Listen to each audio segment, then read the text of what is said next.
Now I want to tell you something, and I need you to listen. Because this story is not what you think it is.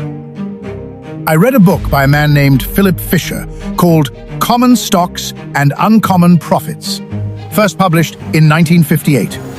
And Warren Buffett, yes, that Warren Buffett, said his own approach is 85% from one man and 15% from another. Philip Fisher was the 15%. That 15% helped shape the mind of the greatest investor who ever lived. Fisher said something in that book that I have never forgotten. Most people think investing is about picking the right business. Fisher said, no, it's about picking the right people. The business can look pretty, the numbers can sparkle, but if the men and women running it aren't exceptional, aren't honest, aren't patient, aren't relentless, the whole thing will crumble. Fisher said the single most important thing an investor can do is learn to judge character. And the moment I read that, it reminded me of a man I want to tell you about. His name was Cassius, and he was a gladiator, the kind in ancient Rome fighting for his dear life. Yes, that kind of gladiator. Not the hero with a golden sword. Cassius was a survivor. That's all he was. 17 years in the arena. Started at 14. Dragged from a village in North Africa that Rome had swallowed whole. He fought because dying was the alternative. And he lived because he was too stubborn to give them the satisfaction. By the time he earned his freedom at 31, he had a wooden sword, the rudis, they called it, the symbol of a freed gladiator, a fistful of coins, and a body that ached in places. Most people don't have places. Every other freed gladiator he knew did the same thing with their money. Blew it. Wine, gambling, or threw everything into one flashy merchant venture and lost it all by winter. But Cassius had learned something in that arena that most men go their whole lives without learning. He could read people. When you spend 17 years watching men decide whether to run or stand, whether to cheat or keep their word, whether to break under pressure or get stronger, you learn what a human being is actually made of. You can't fake it in the sand.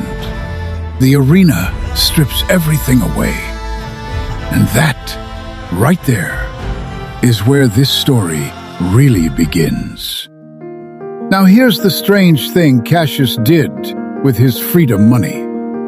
Every other freed gladiator was spreading their coin thin.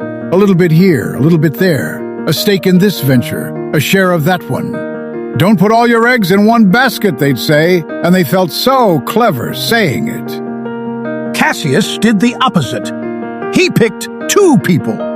Just two. And he put nearly everything he had behind them. Fisher has a word for that kind of thinking. He says, over-diversification is a hedge against ignorance. Owning 20 mediocre businesses doesn't protect you. It just means you don't know any of them well enough. Fisher himself rarely owned more than a dozen stocks in his entire life. Because he knew something most investors never learn. It is far better to own a few extraordinary things deeply than to own many ordinary things shallowly. So Cassius picked his two. And he didn't pick them because their businesses were glamorous. He picked them because of who they were. The first was an old Greek immigrant named Demetrius, who mixed concrete for the arena. Cassius had watched Demetrius for years.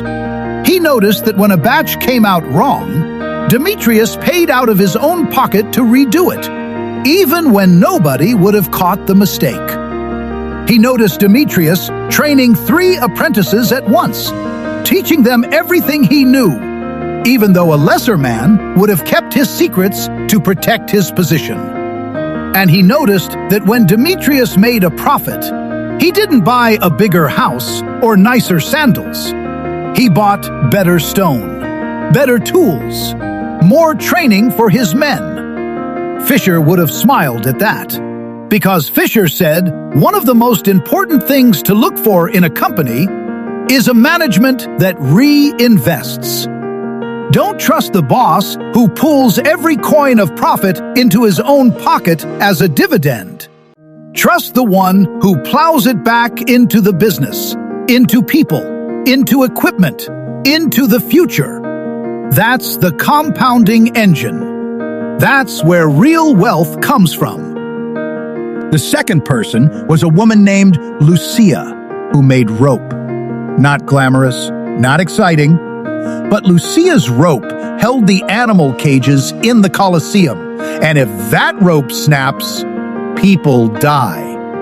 Cassius watched Lucia for a year before he invested. He watched how she paid her workers, always on time, always fair. He watched how she handled a crisis when a shipment of hemp came in rotten. She refused to use it, took the loss herself, and rebuilt the order from scratch. She could have cheated. Nobody would have known for months. She didn't. That is what Fisher calls integrity of management. And he says, without it, nothing else matters. A growing market, a clever product, even brilliant engineering, all of it washes away if the people at the top are dishonest. Cassius invested almost everything he had in Demetrius and Lucia, and he told Demetrius something Fisher would have applauded. Don't pay me out. Take my share of the profits and put it back in. Train more men. Buy better stone. Grow the thing. Demetrius stared at him like he was crazy. Cassius said, I'm not in a hurry. I want to own a piece of something that gets better every single year. Pay me in 30 years. Now, 6 months after that, here comes trouble. A freed gladiator named Titus came strutting back from the eastern provinces with a deal. A shipment of silk from the Parthian border. Get in now, he told everyone. This is the opportunity of a lifetime. A dozen freed gladiators threw their savings at it. Fisher warns about exactly this. He calls them promotional companies. Ventures that have no track record, no proven operation. Just a colorful promise and a man with a big smile.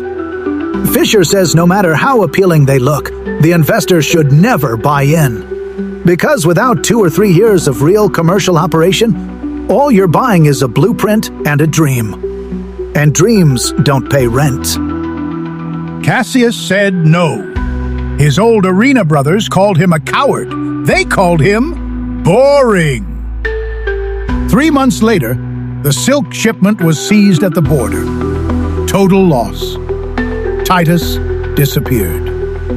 And Cassius's boring bets on 2 quiet people? Still compounding. But then came the real test. A plague swept through Rome. The games were suspended for months. Markets collapsed. A merchant came to Cassius with an offer to buy his stake in Demetrius's concrete operation for a fraction of what it was worth. Cut your losses, the man said. This city is finished. And Cassius sat with that offer and thought about it. I mean, really thought about it. Fisher writes about this exact moment. He says there are only 3 reasons to sell a good investment. 1, you made a mistake and the business was never what you thought. 2, the management has deteriorated and no longer meets the standard. 3, you found something so extraordinary that it's worth the switch even after the cost. That's it. 3 reasons. And the market is scared is not one of them. And things look bad right now is not one of them. Cassius thought about Demetrius. Had Demetrius changed? Was he cutting corners in the crisis? No. He was using the slow months to train 2 more apprentices. He thought about Lucia. Was she panicking? No. She was visiting her workers' families, making sure they had food. The businesses looked like they were dying, but the people were exactly who Cassius had bet on. Exactly. He didn't sell. He bought more. The plague passed. The games roared back, and every operation that had survived the drought was suddenly flooded with demand. But here is the thing, and this is the quiet miracle of the story. Demetrius's concrete business wasn't just surviving. It had gotten better during the plague. The apprentices he trained during the quiet months were now master craftsmen. Lucia's workshop had expanded because she'd bought up equipment from competitors who'd panicked and sold. The businesses had compounded through the crisis because the people had. Fisher says this is the whole game. When you find management of exceptional character and you hold through the storms, the returns over a lifetime don't just grow. They multiply into something most investors never see. Because most investors sell too early. They chase the next flashy thing. They panic at the first dark cloud. And they miss the one investment that would have made them rich. 20 years after walking out of the arena with a wooden sword and a fistful of coins, Cassius didn't fight in the Colosseum. He didn't need to. He had owned pieces of two exceptional people for 2 decades. And those pieces had become an empire.